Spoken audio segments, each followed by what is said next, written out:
I felt a presence. I sort of turned around to look at it, and that's when I saw the very tiny pinpoint of light. And the light started to pull me. There was a physical sensation to the pulling, and I know how that must sound. Nonetheless, it's true. There was a physical sensation, rather like going over a hill real fast. Tell me. And I went toward the light. The closer I got to the light, I began to discern different figures, different people, and I distinctly heard my grandmother call me. She has a very distinct voice. And I immediately went to her. And it felt great. And I saw an uncle who passed away when he was only 39 years old. He taught me a lot. He taught me to play my first guitar. And I saw many, many people I knew and many, many I didn't know. But I knew that I was somehow in some way connected to them. I asked if God was the light. And the answer was no. God is not the light. The light is what happens when God breathes. And I distinctly remember thinking, I'm standing in the breath of God.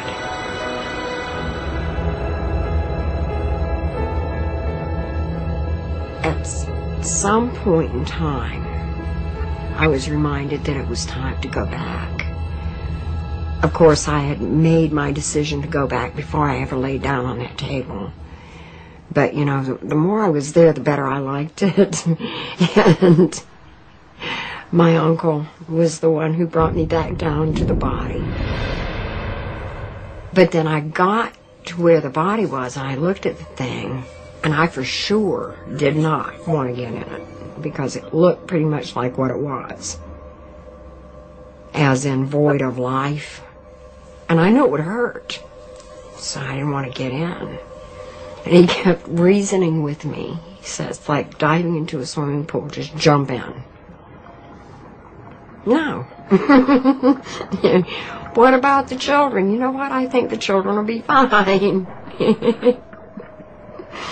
Honey, you've got to go.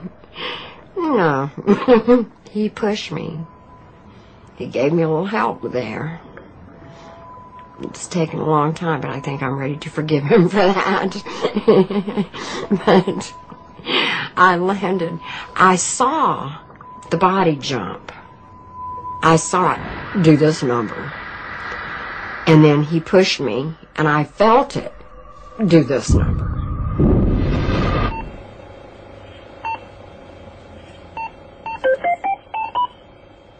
This is a classic near-death experience occurring under extremely monitored medical conditions, where every known vital sign and basically every clinical sign of life and death was being monitored at the time. And that's what makes her case so remarkable and so valuable to us. I don't have an explanation for it. I don't know how it's possible for it to happen, considering the physiological state she's in. At the same time, I have seen so many things that I can't explain that I don't want to be so arrogant as to be able to say that there's no way it can happen. Pam's case points to the fact that somehow she was able to retain coherent perception and memory whilst clinically dead. This suggests the possibility of some kind of mind-brain separation. When the heart has stopped and the brain is not functioning, it really is not functioning. There can be no memory. It can't be remembering experiences in some way which are occurring at that time, because the memory circuits don't work. So when the near-death experiencer talks about these memories of going out of their body and seeing the resuscitation process, it's difficult for our current neuroscience to understand how this could happen in using a memory system which is defunct. And so one has to argue that in some way the information is retained outside the brain, and then later on is fixed in the memory circuits, or you have to argue that it somehow or other occurs in the brain and goes into memory in a way we don't understand.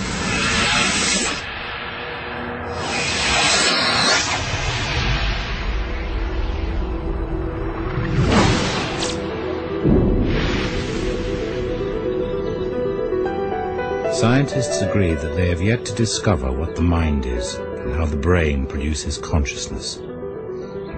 What makes us us has always been a mystery.